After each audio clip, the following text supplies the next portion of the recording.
नमस्कार, मैं शिवानी। रूबरू बिहार में आपका स्वागत है। आज है 22 अक्टूबर। चलिए फटाफट बढ़ते हैं बिहार की अब तक की 20 बड़ी खबरों के साथ। उससे पहले एक नजर अब तक की टॉप 5 खबरों।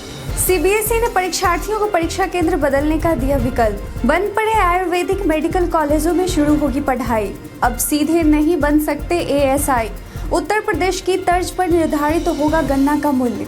23 अक्टूबर से पूरे बिहार में मौसम शुष्क होने का पूर्वानुमान। अब चलिए बढ़ते हैं खबरों की ओर विस्तार से।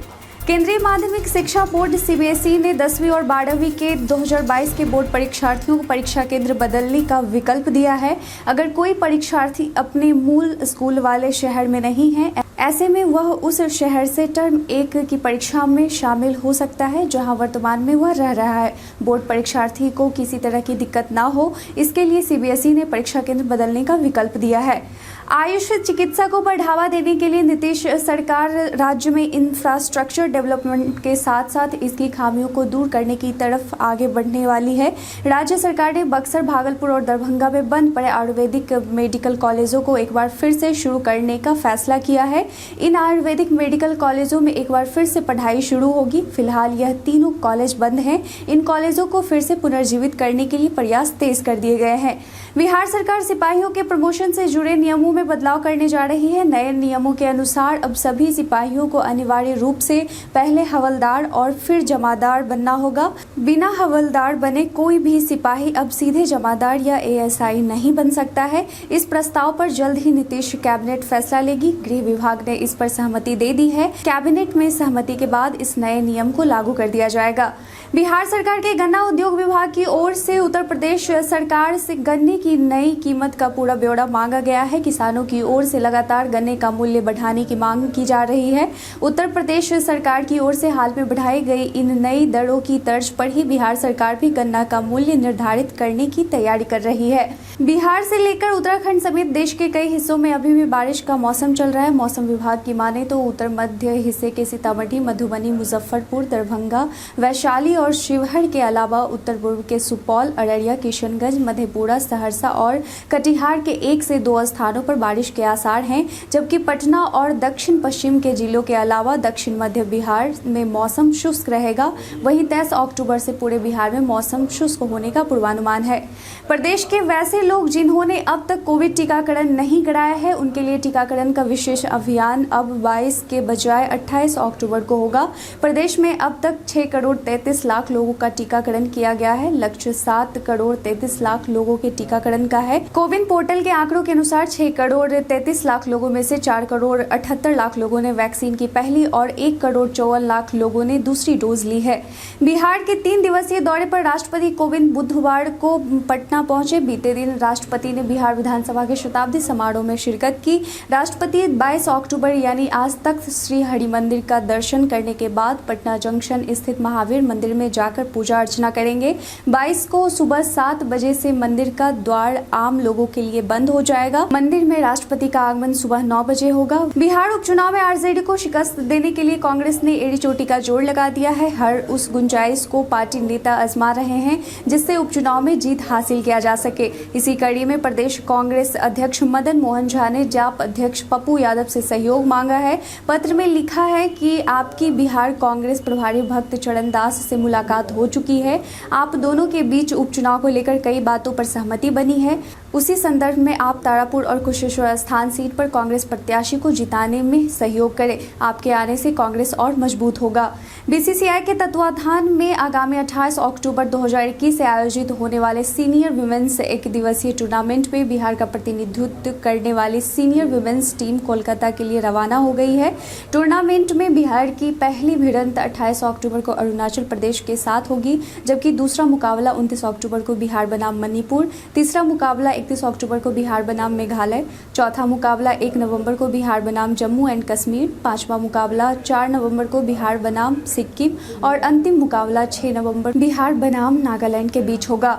बिहार विधानसभा में नेता प्रतिपक्ष तेजस्वी यादव कुशेश्वर स्थान उपचुनाव में राजद प्रत्याशी गणेश भारती का चुनाव प्रचार करने के लिए बीते दिन दरभंगा पहुंचे। तेजस्वी यादव ने कहा कि वे तो अपने प्रत्याशी के लिए जनसंपर्क अभियान करने आए हैं। तेजस्वी यादव ने यह भी कहा कि उपचुनाव है, इसलिए चुनाव प्रचार के लिए हम लोग आए हैं। दोनों सीटों पर राष्ट्रीय जनता दल के उम्मीदवारों को भारी मतों से विजय की प्राप्ति होगी। कौन क्या कह रहा है, इस पर हमारा कोई ध्यान नहीं है।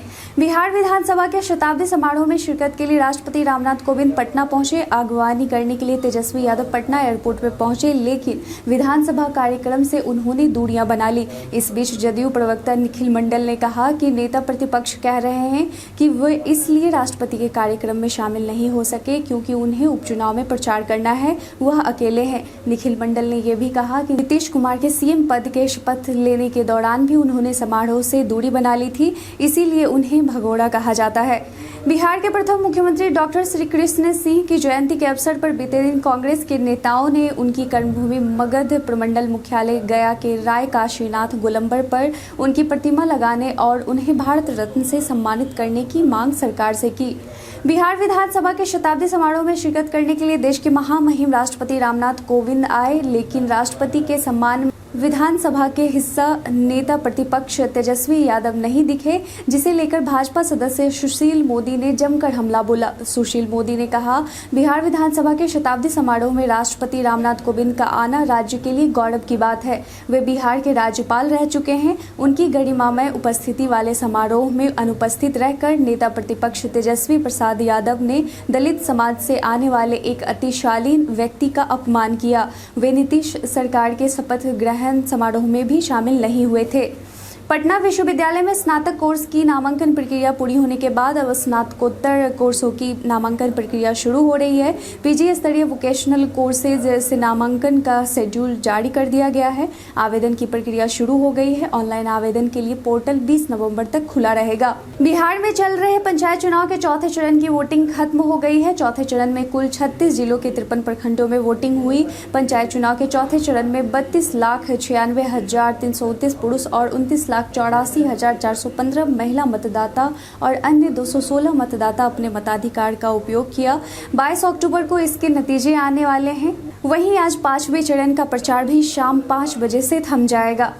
पेट्रोलियम कंपनियों ने बिहार एथेनॉल यूनिट लगाए जाने की कहानी की दुखांत पटकथा लिख दी है। कुछ माह पहले जब पेट्रोलियम कंपनी ने अलग अलग राज्यों से एथेनॉल क्रय किए जाने को लेकर एक्सप्रेशन ऑफ इंटरेस्ट आमंत्रित किया था, तब बिहार से 187.21 करोड़ लीटर वार्षिक एथेनॉल आपूर्ति का प्रस्ताव यहां की 29 कंपनियों ने दिया था। पूरे देश में बिहार इस हिसाब से सबसे ऊपर था जिसने इतनी बड़ी मात्रा में एथेनॉल आपूर्ति के लिए आवेदन मांगे थे। अब जब EOI के परिणाम जारी हुए हैं तो स्थिति यह है कि बिहार को मात्र 18.48 करोड़ लीटर का कोटा आवंटित हुआ है। यह बिहार की तेल कंपनियों की कुल जरूरत 18.50 करोड़ लीटर से भी 2 लाख लीटर कम है। शिक्षा विभाग ने राज्य के सभी प्रारंभिक एवं माध्यमिक विद्यालयों में स्वच्छता अभियान चलाने का फैसला लिया है। इसमें बेहतर प्रदर्शन करने वाले विद्यालयों को पुरस्कृत किया जाएगा। बड़ी बात यह है कि इस पुरस्कार योजना में 100% सरकारी विद्यालयों का ही पंजीकरण किया जाएगा। बच्चे शिक्षक से सीखते हैं। यदि शिक्षक सफाई का ध्यान रखेंगे और हाथ धोएंगे तो बच्चे उनका अनुसरण करेंगे। राज्य में रबी मौसम की फसल सहायता योजना में वित्त विभाग ने पेच फंसा दिया है। खरीफ के 4,47,070 किसानों के बीच 226 करोड़ रुपए की राशि बांट दी गई है, लेकिन रबी फसल के लिए पैसा देने के पहले वित्त विभाग पुराने पैसे का हिसाब मांग रहा है, लिहाजा 1 महीने से किसानों का भुगतान लंबित है। कोरोना महामारी के दौरान और उसके बाद डिप्रेशन और तनाव को दूर करने के लिए राज्य के 60,000 कैदियों की काउंसलिंग की गई है। स्वास्थ्य विभाग ने राष्ट्रीय मानसिक स्वास्थ्य कार्यक्रम के तहत राज्य के जेलों के अंदर मानसिक रोगों से बचाव को लेकर काउंसलिंग की सुविधा उपलब्ध कराई है। जेलों में विशेष शिविर का आयोजन कर सभी बंदियों को डिप्रेशन और तनाव, चिड़चिड़ापन इत्यादि से मुक्ति के लिए मनोवैज्ञानिकों के माध्यम से उपाय बताए गए हैं। कल हमारे द्वारा पूछे गए सवाल का आप लोगों में से कई लोगों ने अपना जवाब हमें कमेंट सेक्शन में लिख कर दिया था। जिन्होंने हमारे द्वारा पूछे गए सवाल का जवाब दिया है उनके नाम हैं स्वीटी कुमारी, अनिल यादव, हरेंद्र पासवान, नूरुद्दीन खान, मनोज कुमार, राम बाबू, राकेश, हसनैन आलम और संजीत कुमार। आज का सवाल है कि बिहार केसरी डॉक्टर श्री कृष्ण सिंह को भारत रत्न देने की मांग सही है या नहीं। अपना जवाब हमें कमेंट सेक्शन में लिखकर जरूर बताएं। आज के लिए बस इतना ही। बिहार की तमाम खबरों के साथ जुड़े रहने के लिए देखते रहें रूबरू बिहार। धन्यवाद।